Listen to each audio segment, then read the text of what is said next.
You also caused a great deal of distress for somebody whom I'm very fond of.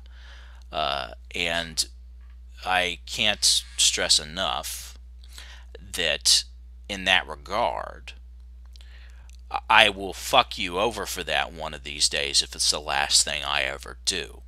I just want to make that clear, Phil. From hell's heart, I stab at thee. For hate's sake, I spit my last breath at thee. To quote Melville, from hell's heart, I will spit my last breath at thee. So who is Captain Stabby here? Captain Fruit Loop. Well, his name's Hannibal the Lecter. Hannibal the Victor, and he's a feminist. I will not forget that until I'm in the grave. And that's the only way you're going to get out of basically paying for it in the end. I will find a way to basically screw you over for that. And I've got to say, it's good to see such ethical and moral behaviour thriving so strongly in the feminist community. Well, he likes Anita Sarkeesian. You complain bitterly about the fact that she got all this money and there's been no appreciable change in the production value of her video. This is actually totally false. There has been an appreciable change in the value of the video. Not just hair and makeup.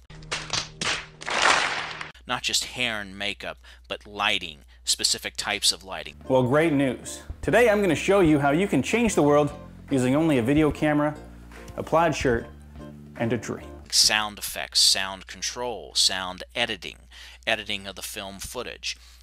To get a really good camera, it's very expensive. Again and again, the men in these games are just portrayed as objects to be acted on.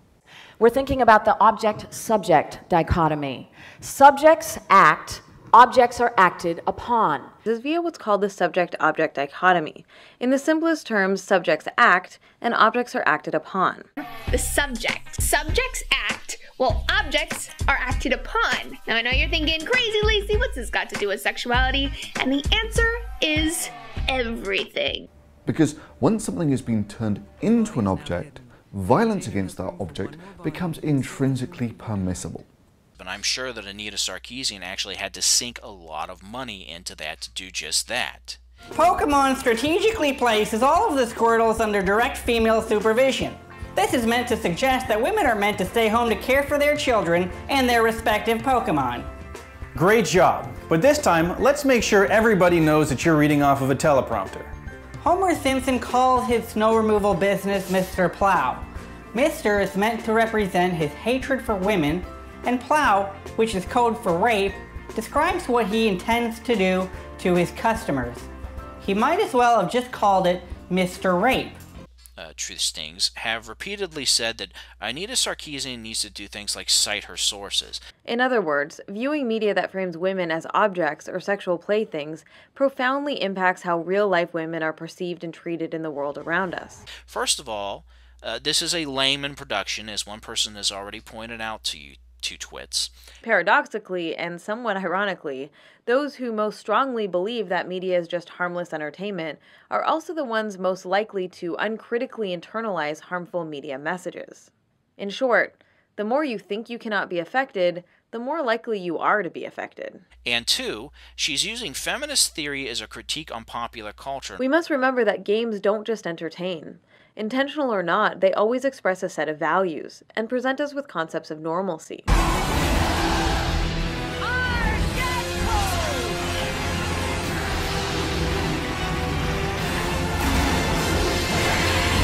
It's her interpretation based on the theoretical positions. If you want to know anything about it, you'll have to read some books on theoretical feminism. The belief that women are somehow a naturally weaker gender is a deeply ingrained, socially constructed myth, which of course is completely false. In other words, you'll have to read books that actually explain to you what feminism is about. A feminist analysis. Not an objective analysis, not a scientific analysis, a feminist analysis. And I'll just take her word for it because, frankly, she's a hell of a lot more trustworthy than a couple of fucking clowns like you, or Joe or Gnome for that matter. And he thinks that among the abominable misery for several people in particular over the last couple years You've certainly caused a lot of misery for Anita Sarkeesian in your unethical attempts to, I don't know if it's just bring money into your channel or something like that. Your attacks on Rebecca Watson, for instance. Yeah, he thinks I'm responsible for such evil crimes as harassing Anita Sarkeesian, with facts and reasoned arguments, like exposing her dishonesty or exposing her privilege. I mean, after all, how much more privileged can you get than getting $160,000 to make a dozen videos in 6 or so months? And then feeling so entitled that not only do you not complete that goal, but now, when it's over 2 years late, this woman who is lecturing everyone else on privilege and entitlement is now 2 years past the due date, has only made half the videos, and is already asking for more money. And what better way to defend the virtues of such fair damsels in distress as Anita Sarkeesian? By getting all stabby. I will fuck you over for that one of these days if it's the last thing I ever do. I just want to make that clear, Phil. That's a good place to start, ultimately, in terms of being an ally. And, any concerns about stuff like white knighting and so forth, just let that roll off. That's, You're probably doing something right if you've been called a white knight. Yeah. After all, it'll show everyone that feminists are about fairness and justice. And Captain, I'm going to fuck you up if it's the last thing I do, stabby for everyone else. Now, there'll be people out there who say, okay, so the guy's a fan of Anita's, and he says he's going to fuck you up. That doesn't mean that she's responsible. Actually, that's the great thing. According to feminist logic, she's completely responsible. In fact, this is just the sort of hate that Anita Sarkeesian stands for and promotes. And she's only doing it for the crowdfunding hate dollars. Because you see, according to this recent Boing Boing article, because someone wrote a trolling email to Anita and mentioned a video that I made and my name, that makes me a for-profit hater. Which, of course, would make Anita Sarkeesian a for-profit hater who got $160,000 of crowdfunding simply so she could hatefully inspire her fans to fuck up anyone who is critical of her. Now, where's my pity party for all the violent threats that I got just for daring to criticize the violent nature of feminism? Violent threats for pointing out sexism in video games. Oh, where's my wall-to-wall media coverage for feminists' violent reaction to me simply for daring to highlight and criticize the violent nature of the privileged girls' club? Well, maybe with the old honorary white knight that is feminism. Her goal? To bring attention to what she calls the inherent misogyny in the gaming world. Because you can be bloody certain that's exactly the sort of way that people like Anita Sarkeesian and Brianna Wu would be milking this if some random crazy person had just threatened to fuck them up if it was the last thing they did. But me, I'm not a feminist, which is why I figure I'll stick with my ruthless fact-based takedowns, thanks. But Captain Stubby does more than just put these simple, all-encompassing threats into feminism. He also shows how it addles the mind. You see, apparently Hannibal was here watching this video, and then after pretty much agreeing that I was right on every single historical point. Firstly, there is really nothing inaccurate at all concerning the information that Thunderfoot put forward with Erwin Rommel and Hans Guderian and a number of other Germans who served in the Wehrmacht during the Second World War. Decides that he's now going to be the arbiter of ethics, and he's going to decree that I don't understand them, and that he does. And his lack of understanding of philosophy, ethics, and his own deficiencies in those areas, which I will talk about at the end of this. But as you may expect, this lecture on ethics is going to be a little weird. After all, it is coming from Captain I'm going to fuck you over if it's the last thing I do, Stabby. You see, he's going to chastise me for my lack of knowledge of ethics in this video I did with Ray Comfort, by agreeing with the core points that I was making about ethics. But, I mean, let's distill this down to the very core of the moral decision. And that's the costs for the individual and the costs for society. So it comes back to money and power? Not money and power. It comes down to who benefits, what are the costs, and what are the benefits. The actions that we take should always be towards the authoring of some sort of type of good, personally for ourselves and for other people. And then one could say that that which benefits not just oneself but the whole of society in and of itself is something that we could describe as being of the good. Yeah, that's right, folks. This is your straight-up feminist logic. You're completely... Bulldozer and drive it forward. In front of the bulldozer is a pit. Excuse me. In front of the bulldozer is a pit with 300 Jews in it. They've just been shot. Some of them are still alive. He wants you to bury them alive. If you don't do what he says, he's going to shoot you to death and do it himself. Would you drive the bulldozer forward? And don't say I don't know. In that case, I mean, it really is. There are people who did this. There are people who... I know, that's why I'm asking. There are people who did what they were told, and this goes very much back to how people respond to... So what would you do? If it were me, if I had the brain that I have at present, you know, I'm just teleported instantly back there, I'd give him the finger and tell him to go fuck himself. Can't say that. Put it another way. I would give him the finger. No, you can't say that either. Just say I would say no and I'd die. Yeah, there are worse things than death, you know. So you wouldn't do it? No. Because you value human life? No, because ultimately malevolent social structures like the Nazis propagated for the large part on complicity. Right? The majority... Did you put that in English for us peasants? Sorry. People following orders is what made the Nazis... So you wouldn't do it to save the Jews, you'd do it because... And this is straight to Phil himself. First of all, Philip, I want to point out that one of the reasons that you seem to have so much difficulty with tough ethical and philosophical questions is because you lack any kind of ethical consideration in your own life. In other words, you're exactly the kind of person who the Nazis relied on to be able to carry out the final solution. He's now going to say that I'm unethical because I'm the sort of person who would just use mental gymnastics to go along with things like the Nazis. And for those who missed it, this was my reply to Ray. If it were me, if I had the brain that I have at present, you know, I'm just teleported instantly back there, I'd give him the finger and tell him to go fuck himself. Yeah, I know. I'm a monster. But Captain Stabby's not done yet, because he's quite clear that the ends never justify the means. That's Nazi talk.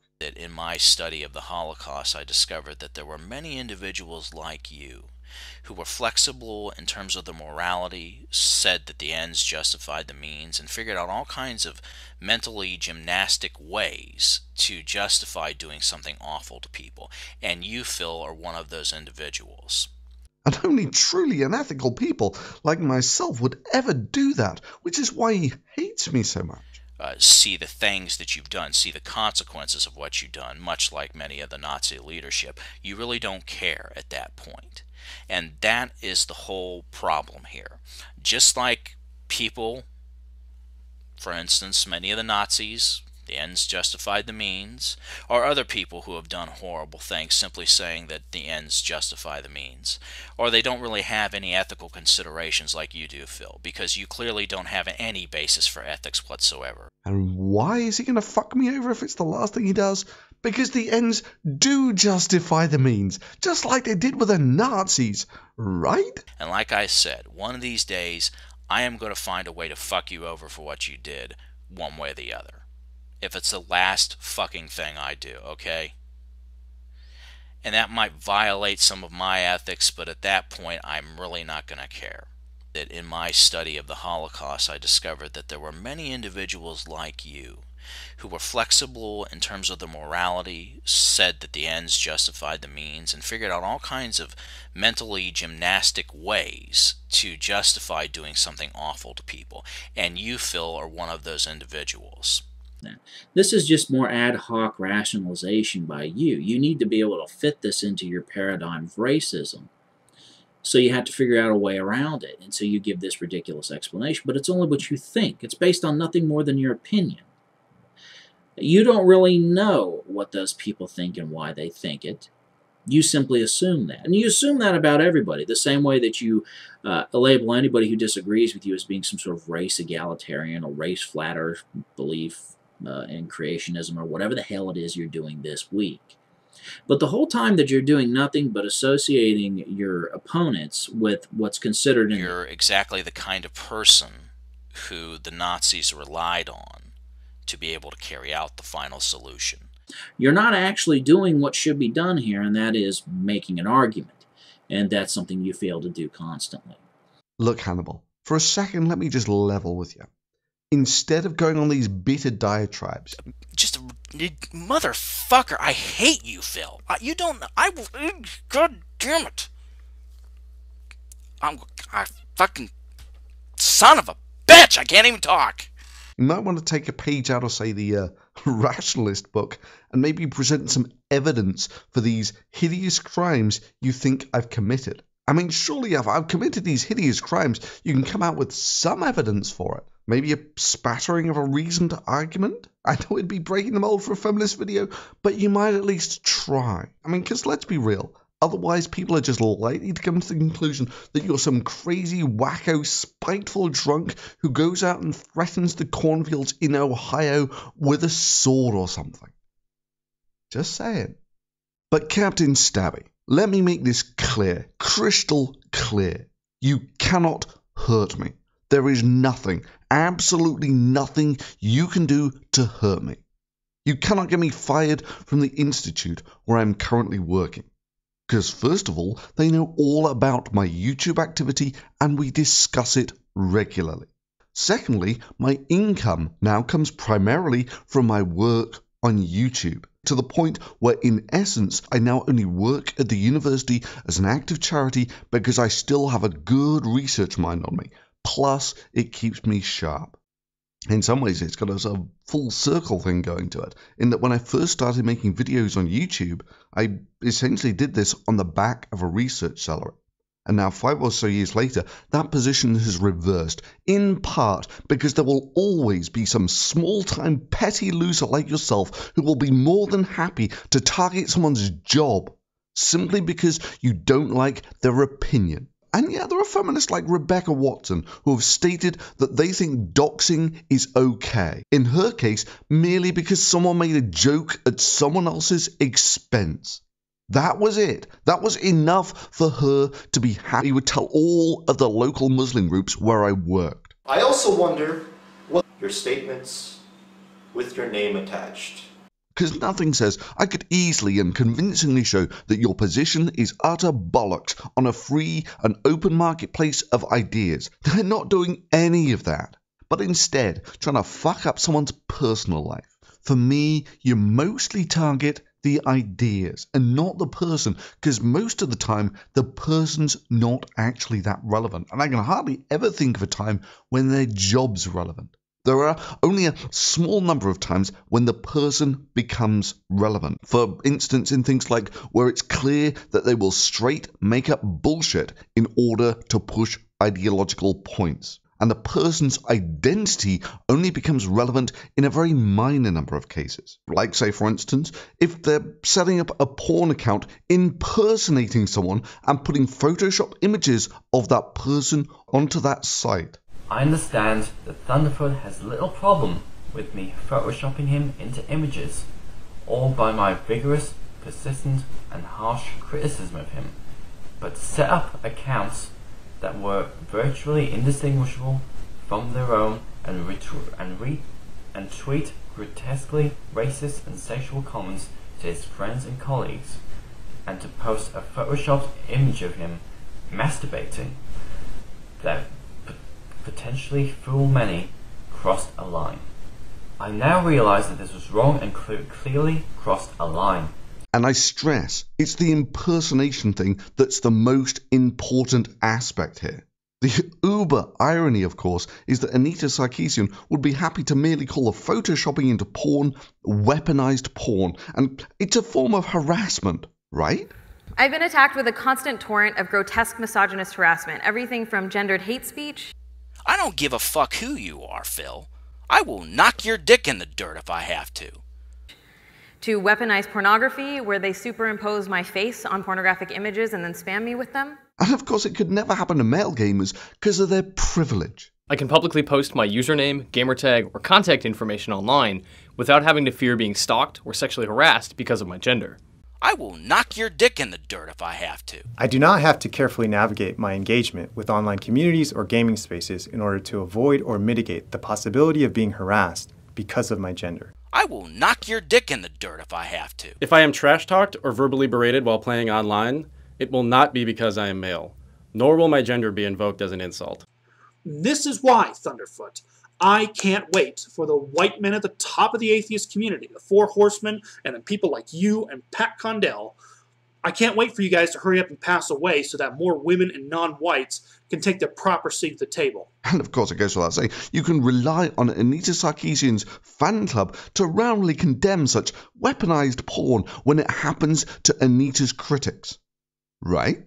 Somebody splices your picture onto pictures of porn, you become indignant. Suddenly it's a personal insult for you. What are you, fucking 5?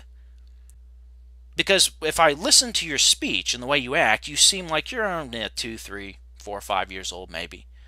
I'm leaning more towards 2 because you throw tantrums like a 2-year-old. My 2-year-old niece is not as bad as you, so I don't understand this. I really don't. Concerns about stuff like white knighting and so forth, just let that roll off. That's, you know... You're probably doing something right if you're being called a white knight. Yeah. Thunderfoot doesn't count because Thunderfoot's an idiot. And I will punch him dead in the face if I ever see him. But like I was saying, it's really not the photoshopping into porn that greatly bothers me. Especially if it's making some sarcastic comment like a feminist who rips into computer games having sex with computer sprites. Impersonating someone and posting incredibly photoshopped pictures to that account, that's crossing the line. But like I was saying, photoshopped porn doesn't greatly bother me. Because people's right to state what they think about me must be defended, even if they think the best way to express that is photoshopping me into porn. However, the right to an opinion about someone does not extend to make all-encompassing, crazy bloodo-type threats. That shit's out of bounds.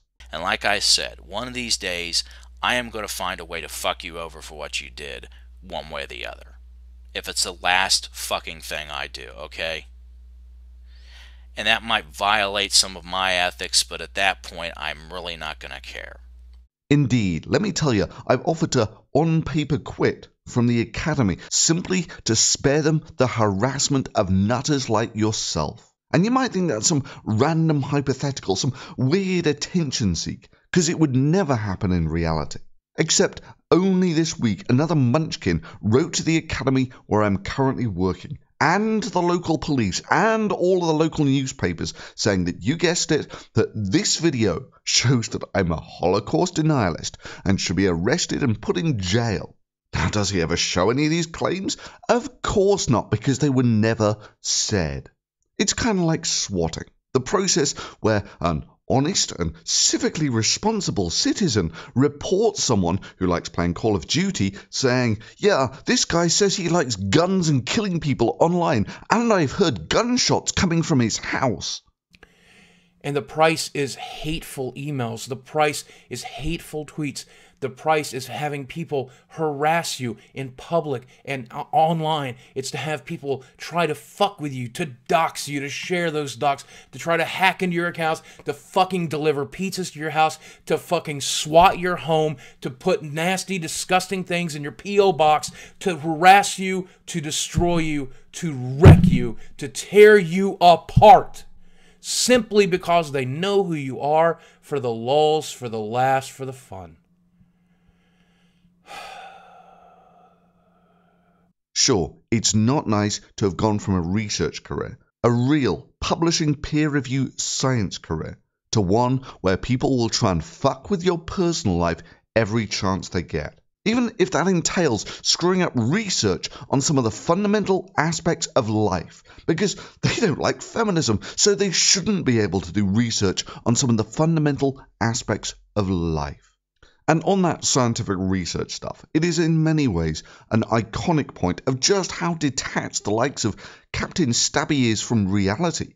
Because you see, in science, a publication record speaks for itself. Indeed, many would regard publishing anything in the peer-reviewed literature as the sign of a successful scientist. And mine, it's got to be said, is a pretty solid publication record in any arena. But Captain Stabby's a feminist. Hello, Phil.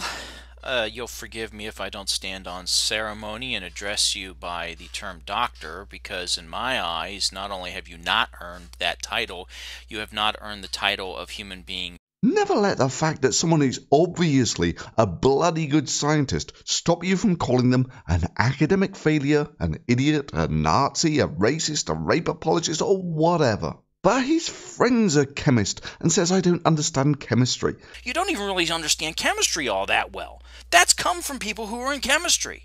I've had people in your own field say, yeah, Thunderfoot's a pretty shitty chemist too, actually. He gets things wrong in his video. So let me get this straight. You expect us to believe that you were given this golden opportunity to show that I was wrong on scientific grounds. It's just you, the man who wants to fuck me over if it's the last thing he does, decided not to go with that, and for some completely unexplained reason decided to leave it with, yeah, but my friend who's a scientist says Thunderfoot's a shitty scientist for some completely unexplained reason. That's it. That's your entire argument. Yeah, Hannibal, arguments of that caliber don't say, wow, this guy is really clever. He must be right. They say this man would be outclassed by someone who can't walk and chew gum at the same time. Or maybe this man has an IQ that reads, turn towards the light and water daily. So why am I taking this guy with his all-encompassing threats to fuck me over if it's the last thing he does so lightheartedly? When on the surface, the guy appears to be a full Macintosh for hate's sake I spit my last breath at thee psycho. You know, the archetypal hater. That's exactly what you are, Phil Mason. You are a worthless, spineless coward who I wish would just fucking go away. Got it?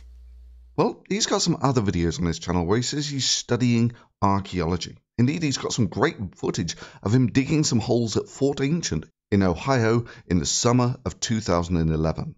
And as you can see, there's the unit B, 507 North, 770 East. We are now at 25 centimeters below the surface, June 30th, 2011.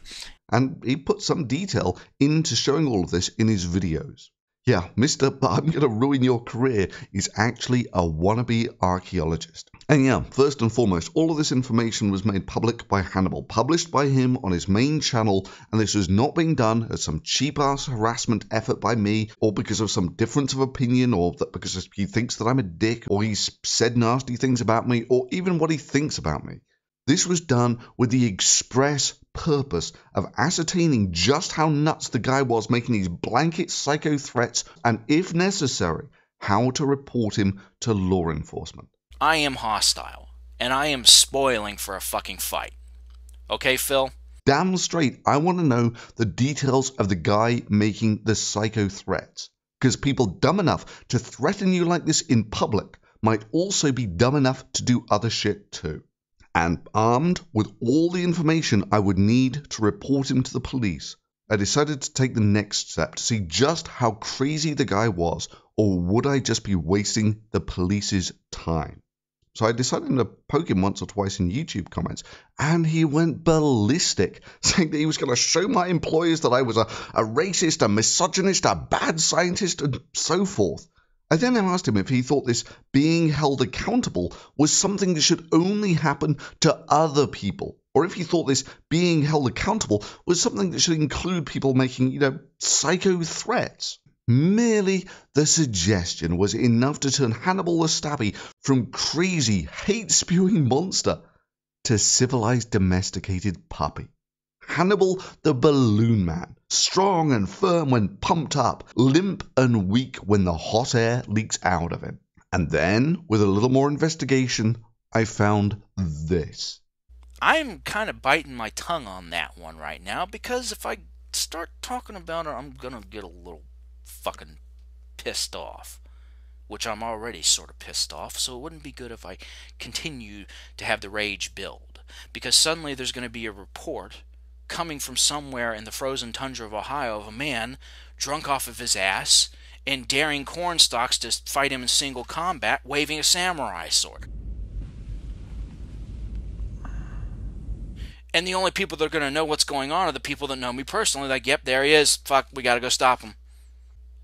I'm trying not to have that happen. I don't want to go out into the night with a weapon and seek out some enemy to create havoc with, even if it is a cornstalk or a tree or some scarecrow that pissed me off. Hannibal the Angry Drunk, the man who wanders the frozen wastes of Ohio, threatening cornstalks and scarecrows with a sword, and relying on his friends to deal with his armed drunk moron and stop him from hurting himself and everyone else. Which is why Hannibal is now getting pitied in a video or laughed at or whatever, I'm not quite sure, and not a visit from the police. I am hostile, and I am spoiling for a fucking fight. Okay, Phil? I will fuck you over for that one of these days if it's the last thing I ever do. I just want to make that clear, Phil. 'Cause let's be real, when it's said in a manner like that, that's the sort of thing that should be reported to the police. And the only thing that stopped me from doing that is I didn't want to waste the police's time on some angry drunken feminist on a webcam. So, I hear some people ask, why, if the guy is such a loser, are you bothering to make a video like this at all? Are you kidding me? Imagine what would have happened if someone had made these direct, actionable threats of violence against Anita Sarkeesian. Gendered, sexist slurs. I don't give a fuck who you are, Phil. I will knock your dick in the dirt if I have to.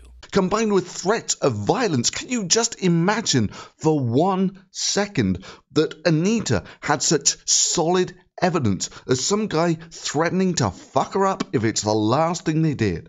Can you imagine? If threats of that sort had been made against Anita, we would never hear the end of it. It's exactly what you are, Phil Mason. You are a worthless, spineless coward who I wish would just fucking go away. Got it? And in many ways, Hannibal, the only thing that saved you from this going further is it's clear that you're all spite and no spine. All that it took to break this uncompromising hardman facade was the mere suggestion that you should be treated like you treat others.